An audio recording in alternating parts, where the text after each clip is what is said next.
Legends Live, 3 p.m. podcast. 3 p.m. I screw it up every week. I know I do. I apologize. It's just, it's the cool thing about being independent is I could do any radio hit for any company I want to, but I got to work around their schedule. So somebody wanted me at 12 today, and somebody wanted me at 11, and somebody wanted me at 1, and I'm like, listen, Legends Live is great, but I got to get out there to these different markets. So we try to do noon on Mondays, but I'm the one who screws it up every time. Absolutely. You definitely are. No. Yeah, and before we jump in some cool things today, I saw a quarterback from Canada, Montreal area, about 6'3", about I would say he's probably about 180, 190 pounds. I can't remember the class. I thought he was like a 2023, but just had a hose for an arm. Was incredibly accurate, and it was more of a QB receiver camp setting. It wasn't. I mean, we did do competitions, but it wasn't like our traditional showcase type thing. But I was just so impressed with him, and thought about the promos that we've been doing, just nailing. We just did Colin Skeen and another one on Carson Ronner, and Colin Skeen from Connecticut, Carson Ronner from Nebraska. Guys who look really like they could be big time players in unique places, right? Yeah, Connecticut, Nebraska, nobody recruits those areas unless you're a big name. The funny part about Skeen's film is, and I like this, the first throw is his best throw. It's just a laser beam. And then he goes into the downfield touch. And it's an interesting approach because sometimes you see the downfield touch first, sometimes you see a string of outs and stuff like that. And then Browner's just running around, just, no blocking whatsoever and on the move and all this other stuff. And, they're both legitimate to me, FBS, and I'm not talking Alabama, but come on, there's FBS programs out there that are looking for quarterbacks, whether they're from the MAC or the Sun Belt, or even if you're talking about a lower area Power 5 school. And with the portal, you're going to lose some quarterbacks. I was thinking about this, is like how easily now with unlimited transfers, kids are going to be able to go in there. And I was looking through all the transfer classes, and almost every class is a quarterback. It's crazy. You look at Colorado's class, and off the top of my head, I'm not sure if they have one, but from every Power 5 school as a quarterback. So, for these guys, to get the exposure through the program, again, it's going to put them on the radar, not only for a scholarship, but if it's, let's say it's too late for the 2023 kid from Canada. Let's say he's a 2023. You get on the radar, and you're going to be that guy that they keep in mind for the portal if you show some signs, at the FCS level. Absolutely, and I think these unique places where guys are from that don't get heavily recruited for whatever reason. Obviously, a lot of times has to do with geographical location of players, meaning are there a lot of players there? So what does a college coach want to do? They want to hit it as many schools that have players in as short an area as possible, right? So people are always like, why is Miami-Dade such a hotbed area? Why in New Jersey is Bergen County hit way harder than everywhere else? Bergen County, Hudson County, because they just go right up and down those highways and just hit schools. And it's the same thing in these areas would have shown that have a lot of players. So that's how some of those guys get looked at. So if you go to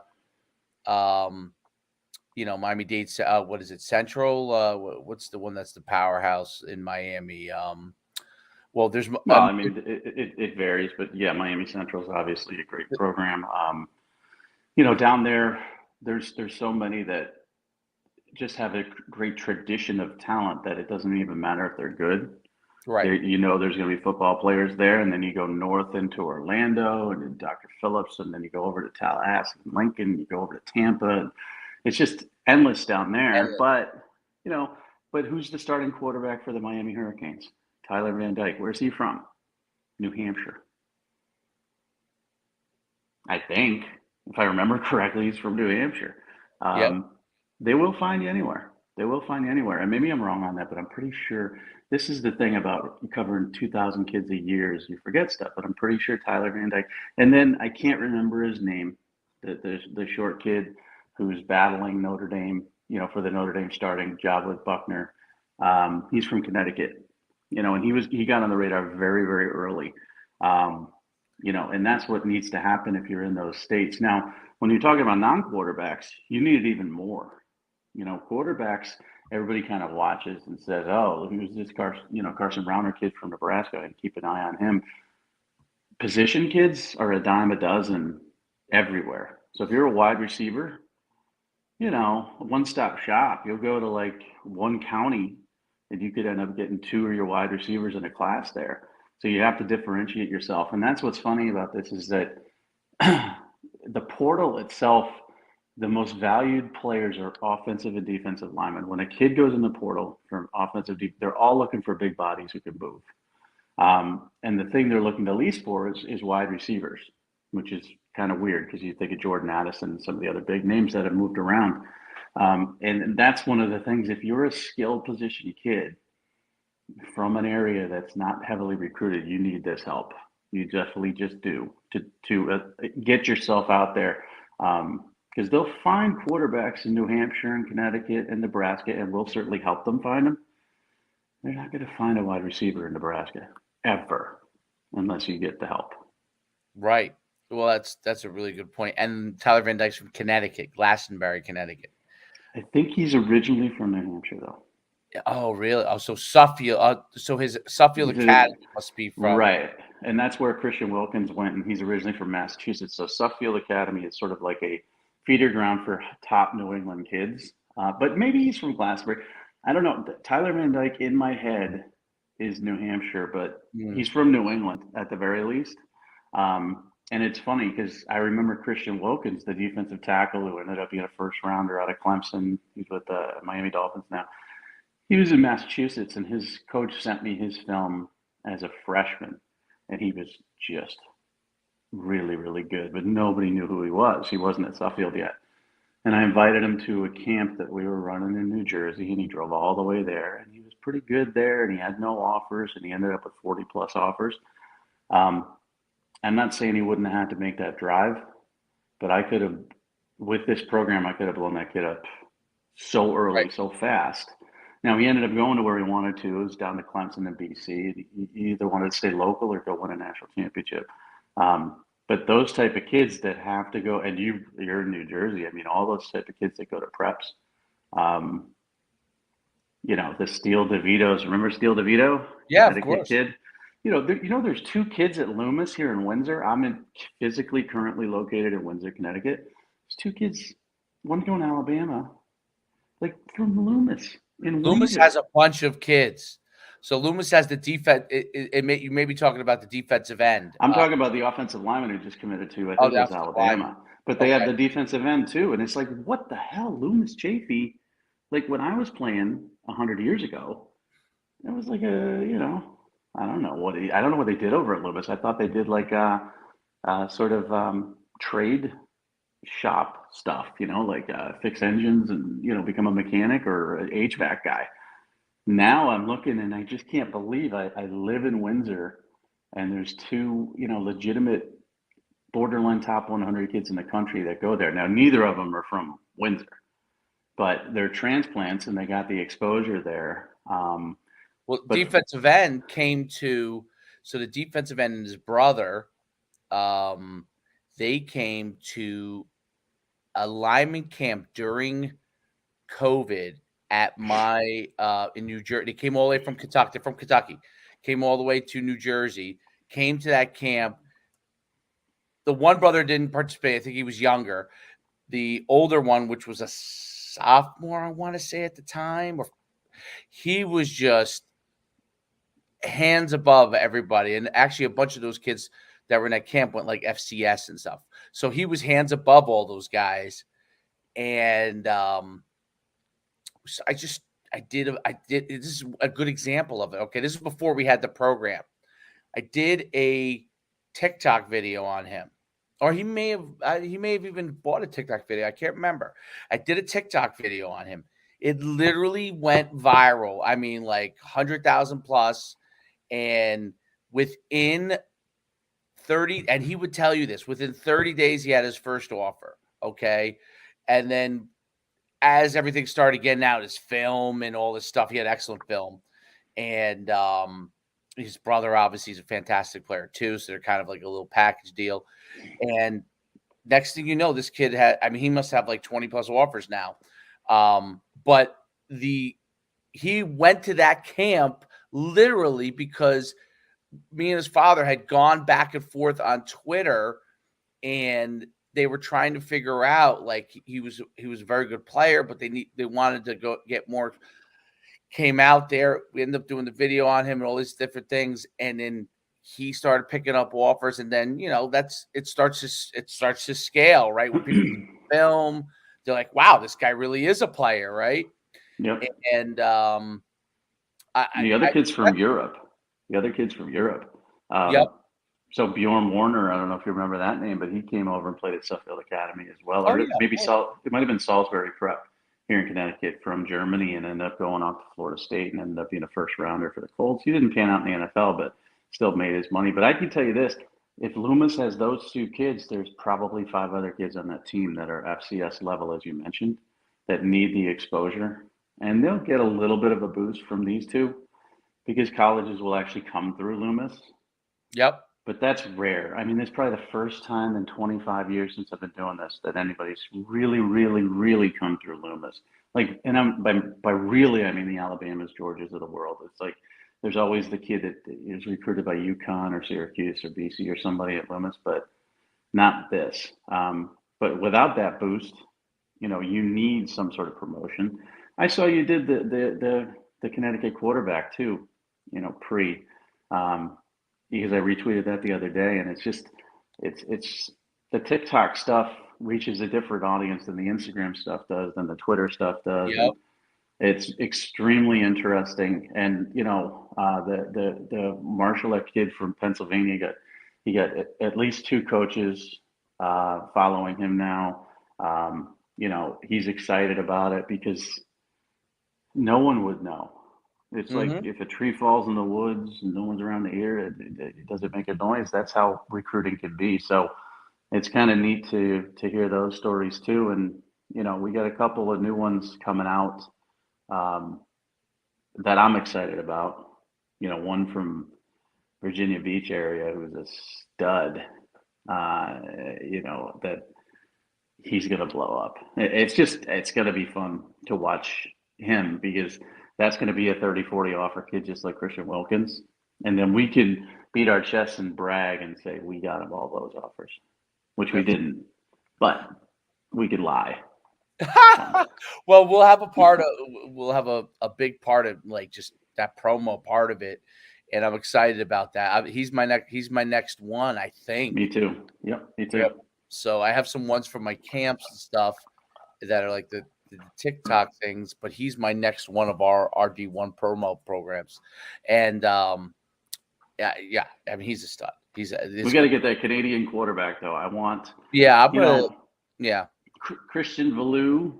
He's Mm-hmm. a I remember him well. Montreal area kid who's at Penn State, and there's been a lot of Canadian kids over the last many years that have had to come down into Michigan and play, or go to New England prep schools and play. But I really think in this virtual age, they don't need to do that anymore. And it's they just need to find a home in the United States, whether it's FCS or not, and then build their career from there. If it's too late, if he's a 2023 and everybody's already filled their, find him an FCS home and let him do his thing.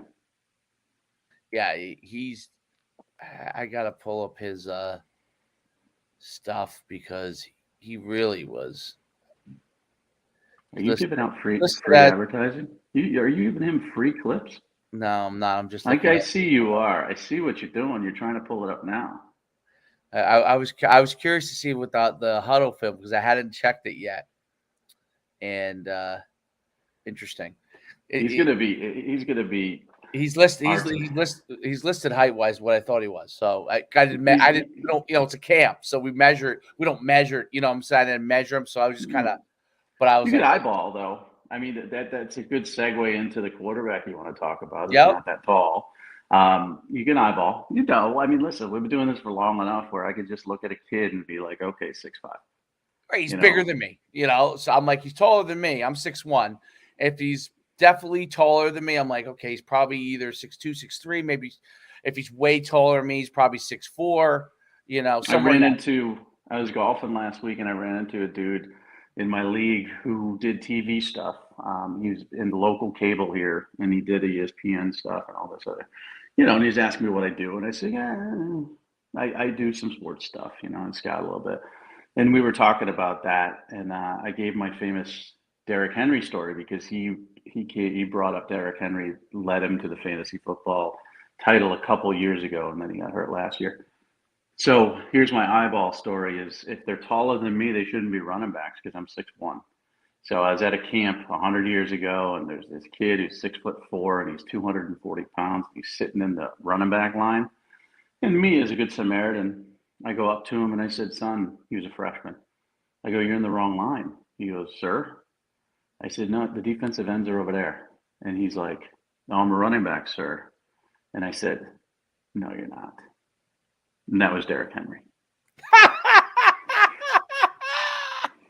He stayed in the running back line, and things kind of turned out pretty well for him. But he was 6'4", and I'm like, you're not a running back, kid. You're an end. It happens. Yep, he worked out pretty good. All-time high school leading rusher, and he didn't listen to me, thankfully. Imagine if you switched lines and said, "Oh, this guy, this pasty fat guy from Connecticut who's well known thinks I'm a defensive end. Let me give up running back." It's like the butterfly effect. I could have changed the history of Alabama football, the NFL. So thankfully, Derrick Henry just said, "I'm a running back, sir," and I said, "Okay, whatever." I rolled my eyes too. I was like, "Whatever."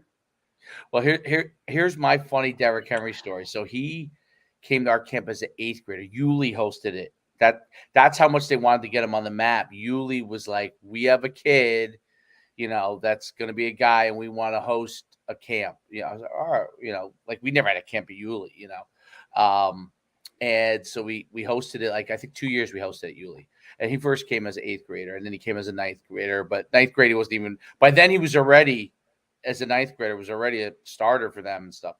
But so what was funny is this. So I see him. Then he was the high school player of the year. I was at the Maxwell Awards in New Jersey. They're like award ceremony, and they have. I don't know if you know that Harrah's there. I don't know if you've ever been there, but this is when the Harrah's was still pretty nice.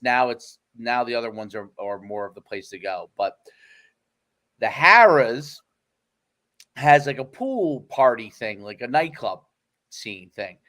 So they had like, people were going in and out of there. And I go in there and I'm just walking around, strolling around it and seeing what's going on. And I turn and I'm standing next to Derrick Henry. I said, Derrick, how did you get in here? And then you look at him, and he was so big. Right, he looks like he's 25. He looked like he was 25 at the time. And I'm like, and he's like, yeah, I'm going to go walk around, can you just watch my phone for me? So literally my job was to watch his phone. He was plugged into the charger. He went into the, I guess there to charge his phone. And so he charged his phone. He walked around for a second, came back like 5-10 minutes later, grabbed his phone, and then he left. But my job was to hold and watch Derrick Henry's phone. And I will tell you this: he was at that time, because I know the same time I spent a weekend with him for the Player of the Year tour for the Army All-American Bowl. He was not a club guy. He was not a city guy. Nope. So he came up, and we had this promotional tour, and they were nice enough, because I was on the selection committee at the time, to let me, hang out with the kids and sort of interview them and follow their process through this. They got to meet. It was Johnny Manziel's Heisman year. They got to meet Johnny Manziel. They got to go to the Heisman dinner. They were all super shy. I got to introduce Derrick to Tony Dorsett and some of the other legends that he had heard of but was too young to know about. So two things happened to poor Derrick within 10 minutes of each other, maybe 15 minutes. So we were going, I think it was post Katrina, so we were going down to help put together care packages for people who didn't have electricity, bottled water, all this stuff. It was part of our outreach program, and the kids worked really hard. So I'm with Derrick, and we get off the subway, which he was scared to death of originally. And then we get off, and we're walking down, I forget where it was, and there's this poultry butcher across the street, right? And we're walking. And this guy, this is what they do at poultry butchers. They have all the chickens lined up and they're all hung by their feet. And what they do is they slit their throats across like 12 of them at a time. And it's the worst thing you're ever going to see or hear. And this guy just did it right out in the open. He wasn't in his like butcher room. So I'm walking with Derrick Henry and this guy's slitting chicken throats. And Derrick's like, I don't like it here. I'm scared. And I said, he's 6'4", 240 pounds, bigger, stronger than me. And I'm like, it's going to be okay. We have to leave early. We go back on the subway because he had to do an interview. 10 minutes into the interview, we find out that someone got shot and killed at the same subway stop we were at. 10 minutes after we were there. And Derrick's like, I don't like New York City. I want to leave. And I get it. It's like there was just the biggest nightmare for that kid. And now look at him. He's well known. He's sort of, he's a worldly guy. But back then he Yes. was such a bumpkin that he didn't even understand any of these things that happened. And he got to see, unfortunately, um, you know, chicken genocide and New York City murder Oh, within 10 minutes of each other. And I felt so bad. I'm like, dude, it isn't me. I didn't do this. But he was really, he didn't want to stay. He wanted to leave. no, that makes sense. And where Yulee is, it's in between Jacksonville and Georgia, right? So the border of Georgia. So it's like it really is not. It's not in a heavily populated area, and it's a small school. So his Country. school, right? It was like what was that? It was like considered like in Florida. I guess it would be like a two, maybe Maybe maybe a three, three, two or three. two or But he three. still, he broke Emmett Smith's record for most rushing yards in high school. And I think that's been broken since. But, just a legendary guy. And, a lot of people talked about how some schools, Will Muschamp wanted him as a linebacker. And, that's one of the reasons. And he originally committed to Georgia. Georgia fans know that, but a lot of people might not know that. In the history of college football, actually, we're coming out with an article on my site about it. What if Derrick Henry stuck with Georgia and how that would change? Because we just did one on Johnny Football, and what if he stuck with Oregon? Because he and Marcus Mariota were committed to Right. Oregon in the same class. And the funny part about this butterfly effect thing is, if Johnny Manziel stays at Oregon, Mike Evans might not become the star that Mike Evans becomes. He might not end up being a first rounder. He might not be, set the rookie record for most 1,000-yard seasons, not rookie record, but to start your career. He might not be one of the guys that helps lure Tom Brady to Tampa Bay, and Tom Brady might not be with the Buccaneers and win a Super Bowl had Johnny Manziel stuck with Oregon.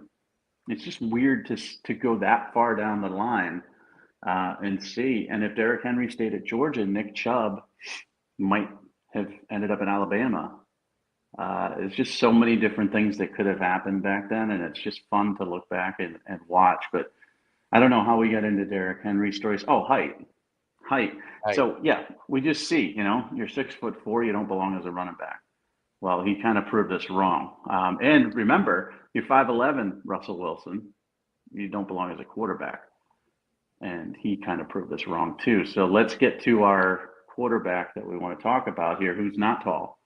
Jaden Davis. So it's interesting because obviously he's one of the top five quarterbacks, I guess, and yeah, some people think he's the best in that class. And, I have him as a 4, not a 5, a and four not out the of five. best, but he's a top 6 quarterback in the class. Yes. And I remember doing a video on him a couple years ago, and he was far ahead of other kids at his age at that time. I mean, he just did amazing things. But what I saw was interesting was the video that I can't remember who posted it. You commented on it. I think it's QB Plug QB, did yeah, it maybe it was QB Plug. on Yeah, TikTok. and the hose for an arm is obviously apparent, and the accuracy in a lot of things he does is obviously apparent. But I always wonder when you see certain things mechanically, does that create a pause, even though the guy's got a cannon, he seems to be super accurate. And the one thing I noticed was how he's so low and it becomes a big, huge windmill action, even though he happens to do it very fast, which is, you pointed that out. But I always worry about that hand comes off, defensive end comes around rushing, slaps that arm down. Does the ball, is he prone to possibly fumble more because of that huge windmill action? Because most guys who are the top quarterbacks, they hold it up here, right? And Yeah. then, but he's almost towards the stomach when he releases. And like I wonder, and this is something, I'm asking as you've evaluated probably more quarterbacks than anybody. Do coaches worry about that when they start to see that as they get older, even though he's a kid that has a million offers from the get-go, right? He's going to Michigan, I think, right now, or is committed to Michigan. He's not committed, but he's likely to go to Michigan. Leans there. And does that become a source of concern? And is that fixable? And I'm going to bring this person up because I thought no one should have tried to mess with him and just let him be who he was. He was that exceptional as a player, and I would have loved to see it play out. But Tim Tebow, had kind of almost a similar thing. You know what I'm saying? Tim Tebow had almost a similar thing, but somehow Tim Tebow was obviously, you could argue, the greatest college football player of all time, right? I mean, he's in the argument for it. Can argue that, yeah. Yeah, I mean, he's in the conversation. And then you go on to the NFL, and all they tried to do was mess with his throwing motion. And I always say Tim Tebow got a raw deal, but probably a lot of times because there was all this backlash against him being religious and stuff. And obviously he has a ton of fans because of that, but also because a ton of backlash. And I think the NFL moved him out of the system unfairly for that reason, because he did win ball games, even though it was unconventional in his style relative to most of NFL quarterbacks. But, you see later, right? Lamar Jackson most of his throws are on the run. He does all kinds of amazing unconventional things and wins ball games. Well, Mahomes is off platform like crazy. Kyler Murray has to be off platform because he's so short, and Russell Wilson, and the mechanics aren't as important nowadays. I do worry a little bit about dropping your arm and the windup, but I'll tell you this: Bryce Young had a similar windup, and so what they'll do is they'll fix that. They'll shore that up. When he gets to college, that's the first thing they'll work on, because you don't want it. His ball comes out quick, but it could come out quicker. Right. And as you mentioned, as a shorter quarterback, or not the 6'5" guy, you don't want any sort of 85-degree or sidearm anything. You don't want that type of angle on your throw unless you're, outside the pocket, because you will get passes batted down and tipped up in the air. And so that's the first thing. The first thing I look for when I look at a quarterback is the weakness. First thing, because none of them are perfect. This perfect recruit rating that's out there, it's dumb, because there's nobody that's perfect. The closest prospect ever to being perfect for me was Jadeveon Clowney, and he wasn't perfect. But as a quarterback, that's the first thing I look for is that, okay, what were the flaws that need to be worked on for this guy? But you can't tweak him too much, as you mentioned, because Tyler Buckner changed his entire throwing style for some reason. You got a new coach, a quarterback coach or somebody, and he just looked awful. And this was the COVID Elite 11 year. And then they finally got him, to Notre Dame and fixed that. And he's just back to where he was.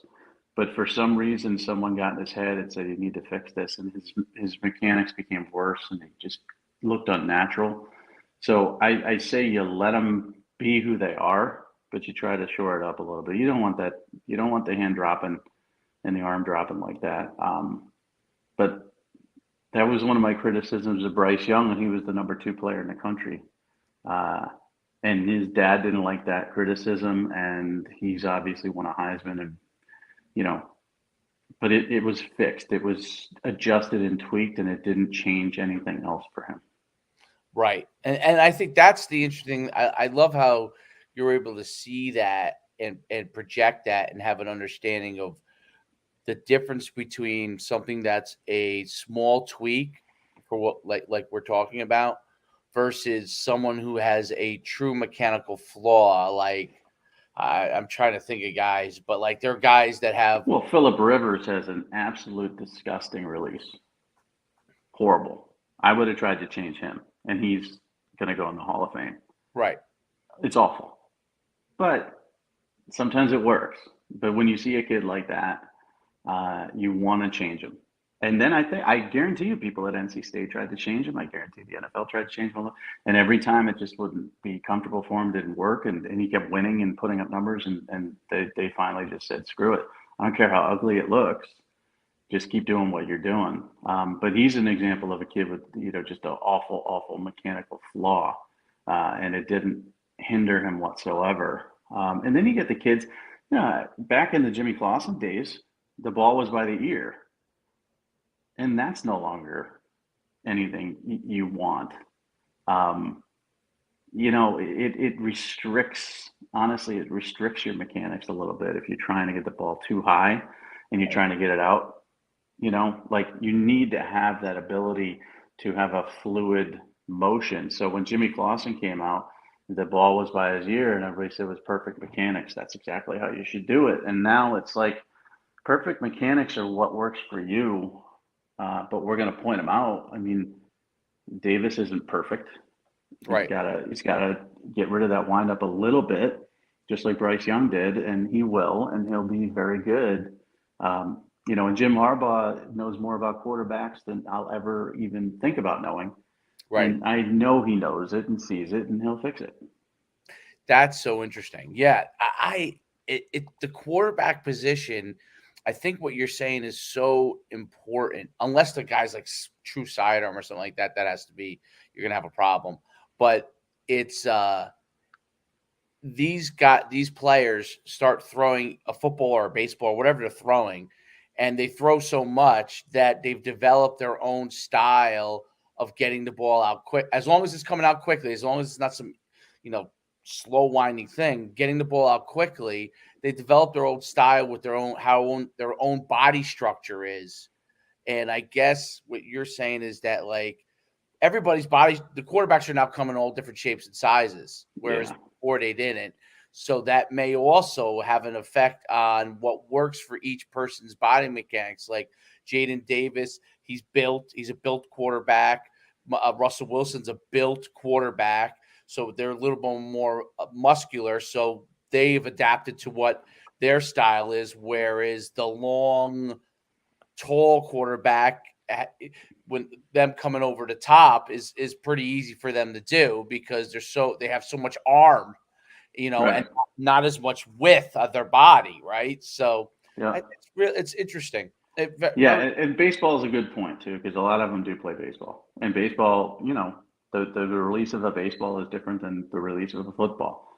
But Kyler Murray, zips the ball. He's a great baseball player, great football player. Just got paid, big time money to play football, but a lot of his, Russell Wilson was a great baseball player too, if you remember, drafted.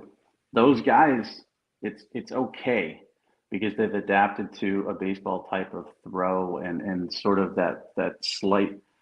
It's not a sidearm, but it's not what you want. But they're also shorter a three guys. quarter, right? You call it a three quarter. Yeah, but it's great for them, because they've learned to find passing lanes and they've learned to, and that's technically off platform to me. Off platform, people think is, you got to be like Matrix, you got to be sideways throwing the ball underhand, like we see Mahomes did in the Super Bowl, that one play where he's running 30 yards backwards.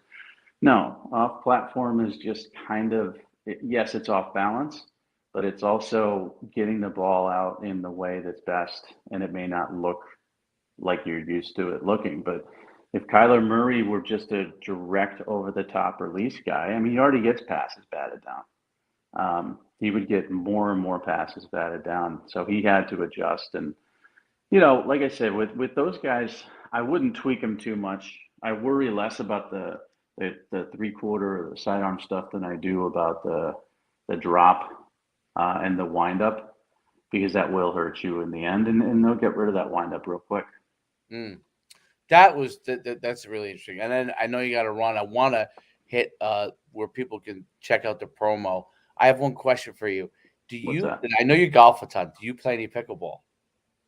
No, but somebody just told me I should. I play all the time. So it's for us olds, right? Us old people. Um, I really want to. Now, I live in this place. It's like Melrose Place. This is why I keep turning my head, because there's so many young, attractive people here, and I'm the old dude. And in this clubhouse, and the office is kind of near the pool, so there's a lot of people walking by, and I'm like, I glance, and I'm like, whoa. Um, but they don't have a pickleball place because I'm the only old fart here. So I got to start playing pickleball. It's really good exercise. And I just did a video about how my cardiovascular conditioning can go down within 3 weeks to death levels. I can work out for 6 months to a year to just get myself to this point, and I could just spend 3 weeks eating garbage, and all of a sudden I need an iron lung. So I need to constantly do something. So pickleball, I'm very interested. Who do you play with? So my next door neighbor now play. I've gotten at least 10 to 15 people in my area now playing, but I play with my neighbor. I'll play. Where? So we have where I live. It's taken off. So I'm kind of close to. I'm like 10 minutes from the beach. So pickleball, as you know, Florida, right? It was a big Florida beach kind of older people thing, and it's spread up here. So a lot of the tournaments are now at Long Beach Island, Avalon, all those kind of beach places, and it slowly has moved up towards where I'm at the beginning part of the beach area, which is a beginning part of Monmouth County, and so we have in Tinton Falls, New Jersey. There's 6 pickleball only courts. There's always a line to play, and it's free too, and you can play. There's a place that's a racket club that my son plays tennis, like does like tennis lessons at. And when we first started doing with him when he was young, because he'll go for like a couple of months each year. They just started pickleball. Now pickleball consumes their whole back area. So and they have a pickleball instructor, and that's how I started. They have a guy that's like a pro, and he's a pickleball instructor. And I started just like, I'm gonna go take some lessons. Started taking some lessons, and I started learning. And I was just like, yeah, this is what I need to do. I need to find. They used to have it at my gym, because my gym is kind of like for older people. Right. So pickleball, like this was like pre-COVID. They were playing pickleball, and I didn't know what it was. But now it's the rage. It's like a friend of mine just last week was asked to play pickleball, and she's like, I'm not playing. I'm not going to play. And then she played, and she's like, it's the greatest thing I've ever done in my life. I love it. You got to play. You will feel the same way. First of all, you'll pick it up. This was the thing that I didn't realize. You'll pick up the basics in 10 minutes. So you could go and play with someone who's significantly better than you, but because you got the basics in the first 10 minutes, I mean, they might beat you, in doubles, but doubles is so much fun. You're playing with another person, and that ball starts rocking it back and forth. I've been paired up with a 75-year-old woman who couldn't move, but could whack the ball. And we beat like some younger people. And I was like, if you put a drop shot or something, she wasn't getting to it. But you put that ball anywhere around her, she was smacking it. She was smacking it. And you don't have to like run a No. lot. I've seen it. I've watched it. I've never played it, but it's for those of us who can no longer play tennis. I used to play tennis when I was younger, way younger. and I can't play tennis now. I would die. But pickleball, I could play. Yep, and it's you're shocked at how much you sweat because you're still moving a lot. It's just Hmm. that you're not covering an excessive amount of ground. You're covering a couple yards here, a couple yards there, back and forth. But instead of tennis, you're covering 10 yards, almost 10 yards in some instances, right? So here you're covering 2, 3 yards at a clip, but you're doing it over and over and over again. So over the course of playing multiple games, you're dripping sweat because Yep. you've covered so much ground, but you haven't had to move that far, which is great because it doesn't crush your joints the way that, like, if you're chasing down a tennis ball full speed, I Yeah. mean, forget at our age Yeah. it And starts. and the change of direction in tennis is a lot more violent Oh, and stuff. So they're building something back here. They're knocking down some trees, and I'm hoping it's going to be like a basketball court and a pickleball court, but it's probably more apartments so they can, charge an exorbitant amount of rent. Uh, but I gotta do it. I have to do something because I walk, and where I used to live, there were a lot of hills and stuff, and I walk golf. And now, you get out of shape for 3 weeks and you're up the hill, you're like, oh, you're dying. So you need that heart rate boost. So I'm definitely looking for, now again, there's nobody on here who's going to watch this and live near me to play pickleball. But if there happens to be, I would go. The closest one is in South Windsor, Connecticut. It's about 10, 15 minutes away from me. I'm not a big stranger guy though. Like I don't like yeah, showing up and just that saying, was hard hey. for me at first. Yeah, I just showed up. No one wanted to play with me, and when I first right. started, I wasn't that good. But now I show up at the same place, and they're always wondering, like, how come I only play for I play for like an hour, but then I got to go do something. You know what I mean? Like a lot of people are retired; they're there all day. So, Pickleball all day. oh, they're pickleball all day. I mean, listen, I envy them to an extent, but so I go up and play, and now there's a group of people that are like, "Oh, if this guy's on, like you do want to pair with him." So whereas for the first time, no one wanted to pair with me. Now they'll play like, "Oh yeah, yeah," because you're gonna win. You're gonna have a good chance to win a game if you're playing with me. So I mean, unless someone's a pro, it's gonna. I'm gonna be in the mix to win every single game. And but it's funny because I got friends of mine in it, like guys that went to high school with that they were looking for something, like, they worked out, but they were looking for something that, like, it wasn't just working out or walking that eventually Yeah, get something bored. fun. Right, they wanted some fun. So they started Yeah. playing, and next thing you know, like, I didn't even know they were playing. I played 1 or 2 times with them, and they live about a friend of mine lives about 15, 20 minutes away, and he's like, "Hey, if you wanna come up play Sunday, we're playing over here this area." They have, like, 6 or 7 courts by him too. And I'm like, "Oh," I'm like, "You guys play?" He's like, "Yeah, we play once or twice a week, every week, all the time." He's hooked. Yeah, hooked. He's He's completely hooked. He texted me the other day. It was 100 degrees out. He's like, "Hey, we're playing now." I'm like, "Wait, you want me to just drive up there now? I don't live, I'm not right there. I can't make it." He's like, well, "Oh, and this, you know this. You'll ask your friends, and they'll say, "No, that's stupid. I'm not gonna do that." And then eventually they'll do it, and then they'll fall in love with it. That's not where I'm at. I'm at the stranger portion where I don't like just dealing with people.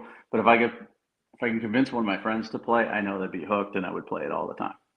what I think if you could do this, if you have one of them around you, like the racket club that I went to, I just like got in like, some other group with a trainer, a pickleball guy who trains like 3 people at a clip and you kind of play with him as well. Maybe get to know them, and I got to know them and then we came a little bit of a group. Now we don't go play together outside really, but when we go there, like we all play together, which is pretty good.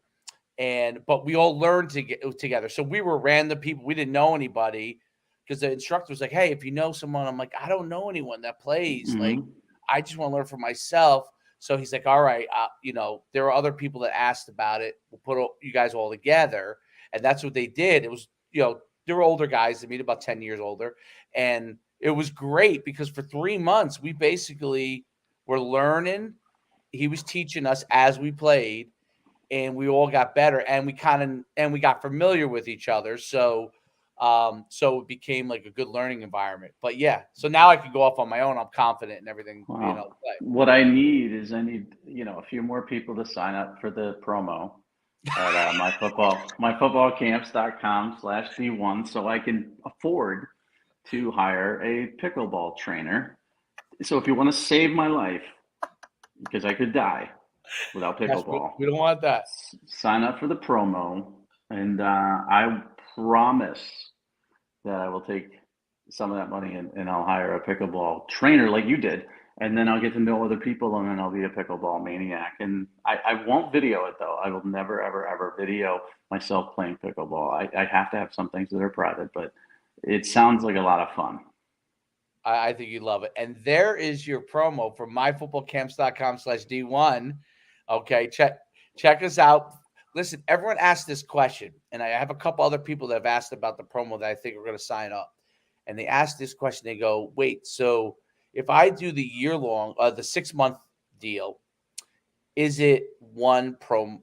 How does that work?" I said, "Well, it's one promo a month, but it's me and Mike doing a promo. So it's really 2 videos a month. We have our own different style of doing it. Mike does it from the analyst standpoint, and I do it from a little bit more from a coaching standpoint, and it's really great. And it's 2 videos a month. So essentially, you're getting 12 videos that are out in this just our marketplace, which is over 1.5 million. But the butterfly effect of it, meaning ricocheting out to everywhere else, you're reaching millions and millions of people Yeah, and coaches. It's there's nothing like it. and they're different too. Like I just hit up Carson Rounder's dad. And they said, listen, do you have any off-season workout throws, stuff like that? The offensive lineman Hartman sent me some, drills that he was doing. He sent me some workouts that he was doing. I don't want to put the same thing out 6 times in a row. I want it to be different. So we're always hitting you up. If you do the 6 month thing, we're always hitting you up. Say, hey, what do you got? What have you been doing? Videotape your son doing these particular throws or lifting weights or doing splits or whatever that'll show what you want shown. And that's kind of it too. So it's not like I do one and then that one goes out the next 5 months. It's always something new and fresh. And we will ask you for more. So the more you can provide us video wise, we had one of the 2 Jersey kids that just signed up, right? His brother is older and he wanted his game film, and the younger one just got from JV. They're at the Hun School and played the last few games as varsity, and he wants his off season, 7-on-7 camp workout stuff done. I'm like, great, send me as many videos as you have doing that, and then once we get into the season and you're playing varsity next year, then we'll pull clips, from your games, and it's all sorts of things. So if you do the 6 month one, and we do have the year one, even though you didn't know it was up, it's up. That's just going to be different. It's going to be different every time, and it's going to continue to hit. So I will say this: I did my third Carson Rounder one, the quarterback from Nebraska. The first one I did, nobody's ever heard of him. Nobody knows at all. Second one, who's this kid? Third one, which just went out today, you could tell. You could start to see that more coaches are paying attention, more coaches are following. I'm getting a few more questions here and there, like, who is he? And that's what it takes. You have to be in the consciousness of, you can't just send a tape and hope. You got to continually be there. And that's what we're going to do with the kid from Connecticut. He just got his first one done, and then it's all about repetition. It's all about showing them something different. It's all about them becoming used to. When Carson Rauner signed up, I'd never heard of him. I don't know that name, and I used to get him and the other Carson Kluber confused because they're Right. 2 Carsons. I mean, of all people in the world, we get 2 quarterbacks that are 2 Carsons at the same time. Now I know the difference between them, and I know exactly who's looking at which one and who's this and that. And one's in 2023, and the other one's in 2024, and they've become common names to me. And if they become common names to me, you can guarantee they become common names to college coaches. There's Trust me. no doubt about it. No doubt about it. Well, check us out and make sure you also check out Mike on Twitter. on Instagram.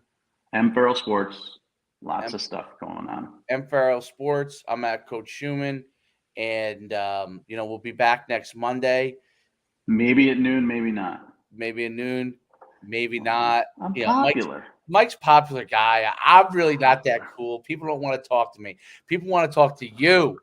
They Well, you don't. know what I did today? I mean, I did a hit in Nebraska, I did a hit in Arkansas, I did a hit in Missouri. It's just like, when I do these quarterback lists, the Nebraska one was about Casey Thompson being the third rated quarterback in the Big Ten, but then it segues into USC, UCLA moving into the Big Ten and this, that, and the other. And it's like, it really good line of questioning. And then they hit me up and they say, that was awesome. We got such a great reaction for that. And then I respond to them and I say, well, my calendar's filling up pretty good. I will do a weekly hit for X amount of money. And then they disappear because nobody wants to pay anything. And then they'll come back a month later. So I get deluged by certain markets once every month. And today was those markets. But I've also got full ride radio I do every week now. And I also got, what's the other one? Bill King. I forget what it's called. Bill He King, like doesn't. Bill King, who used to do. Not Yeah, Bill King who used to be on. Not he's on 24. serious. Yes, Yes, yes. he was 24/7. Yeah, yeah. Yeah, yeah. Is Okay, this well, still he used to be Rivals Rivals, Radio. right? Yeah, Does he do serious still, Bill King? it's I it's it's in a lot of markets. It's based out of Tennessee, Okay. so we focus on SEC and stuff like that. But yeah, Bill King, and it's funny too because Bill, I did Rivals Radio, and I was required per my contract, this is what's great about not having a contract. I was required to do every Thursday, and I would do like a half hour, and it was rough because it was like he would take phone calls, and it would be like, oh yeah, what do you think about this kid who might think about Fresno State? And I'm like, I have no freaking idea who Fresno State's recruiting. But then the next question might be about a 5-star kid going to Alabama, and I know. So I was like always like, jittery and jumping around. And then when Shannon popped up 24/7, I was hated. I was not allowed to be on the Bill King show. I was not even asked to be on the Bill King show. I was despised, still am. Now he's over it on 3. I think he still despises me for, I don't know why. Maybe I'm a little bit mouthy. And Bill is independent now. So Bill hit me up when he saw the full ride stuff. He's like, hey, you want to do this? And none of these recruiting dudes will do this show because it is still rapid fire questions and they're all afraid. And I could dance. You asked me about Wichita, not Wichita, but let's say you're asking me about East Carolina recruiting. I can dance. I know nothing about it, but I can Right. dance. But you asked me about Georgia, Alabama, Texas, all the big ones and stuff like that. Plus, you asked me about college football. So I'm doing those. So what I'm trying to do is I'm trying to lessen it so that I am doing a steady stream scheduled. But right now I'm at their mercy. It's like, oh yeah, we need you 11:50 Eastern time, Mm. and then so I bump Schumann, and then he gets pissed because I I can don't think tell. well, I love Bill. This is interesting. So when we were partners with you guys at Rivals, this is going way back. I also bought advertising on Bill King show. For NUC, huh? Yeah, and it was actually at the time it wouldn't work the same way now because just everything's so diluted and stuff. But back then it was very effective in a sense because there wasn't that many shows that talked. Now with YouTube you got like so many different things. Like Yeah, that was a recruiting correct. centric show, which was very rare. That's right. That's exactly right. Now you have a lot of like even guys that aren't recruiting experts. They pop up everywhere, but it was very effective. So I would get calls. We would get calls that would literally. It was the only time ever on rate that we did radio. We did a lot of different other radio stuff over the years, but there was the only radio show that we ever got a call that someone said, "I heard about it on Bill On the King." Bill King show. Yeah, I get a lot of that too. I get a lot of full ride, which I do with Childers and New Heisel every Oh, week, and I've done that Childers is for a great. year. Yeah, Yeah, Childers. he is great. And then now that I've done full ride a few times, people are like, who have old memories, they're like, oh my God, it's great to have you back on full ride. And the last time I was on full ride was legit like 2010. It's been 12 years because that's when 24/7 cropped up in 2010. So people will remember it. They'll be like, "Oh, I love you on Full Ride," and So what I'm trying to do is get as many of those gigs as possible. I'm gonna ask, for money, of course, from some of them, and then and that way I can have a real schedule and a real life. But it sucks, man. I mean, right now it's like, I was supposed to do a podcast, a South Carolina Gamecocks podcast today, 11 o'clock. So I cleared that out, and you and I were supposed to go at noon. So I cleared that out. So then I bumped some people to noon, which I had to bump us, and then the guy cancels. And I don't know. He reaches a lot of people, but I don't know his Yeah, life. right. I don't know why he canceled. He didn't cancel. He pushed it tomorrow. He's like, "Could you do the same time tomorrow?" And I'm like, "Dude, I kind of just zhuzhed my day for you today." Right. So then I told him the time tomorrow, and he might pump me again. And it's just, there's too many moving parts. So I'm not a schedule guy. So every Monday at noon, Legends Live is awesome, Yeah. but I'm going to have to change it every once in a while. It's just, Is Childers by himself independent now, or he what is works for Sirius XM, okay. Yeah, he always Channel 84, and he right. and Rick Neuheisel have a show that's on daily. It's called Full Ride. That's right. Okay. And it's awesome. He used to be Rivals Radio too, way Right. back in the day. And I've been doing their show for about 2 years now. And it's really popular simply because we talk about stupid stuff too. Rick is this straight laced, buttoned up, proper gentleman. And then there's Childers, who's the complete degenerate like I am. So he and I will go into some topics, like, I don't know, just stupid stuff. And Rick will get very upset in his own way. Like, this is inappropriate, blah, blah, blah. And it's just hilarious. People love it because they like to see Rick uncomfortable, and they like to hear me and Childers. We call ourselves like that movie Step Brothers. That's who we are. We're two idiots, complete morons, just having fun talking about college football. So that's my favorite show to do. And it's just real loosey goosey. Very cool stuff. Very, very, very cool. But I if I might have punt to you, it's for a real reason. It's for a you good might have reason. to tell Chris and Bill King that if they work something out for you, that I can then I may do a ad for what we do if they end up working. Listen, I do like, it's a big reach, so we can I talk know about that. it. Yeah. It's a big reach. Those are because for camps it doesn't work the same anymore. It just doesn't. No, but our thing, But our thing would work, right? Our and you know thing what the would best work. part about this is? Our thing can work anywhere. I have a Facebook page with like 6,000, people who follow or like. Anybody knows anybody who knows anybody who knows a kid who needs exposure. Right. Anybody who knows anybody, and that's what's great about it. It's like, you do a kid like you do this kid in Connecticut, and you tell them, listen, any of your teammates, anybody anybody your father knows, you played football with the father might know somebody who played at Syracuse back in the day who's got a kid. Anybody. We have just, I'm keeping up with it really well now, but there's going to be a time where I'm going to have to hire somebody to schedule and coordinate it all, because Yes. it's going to explode. Yes. And right now, I think we're at 2% of what we're going to do. And Um, you're right about that. That's the Skeen family in Connecticut.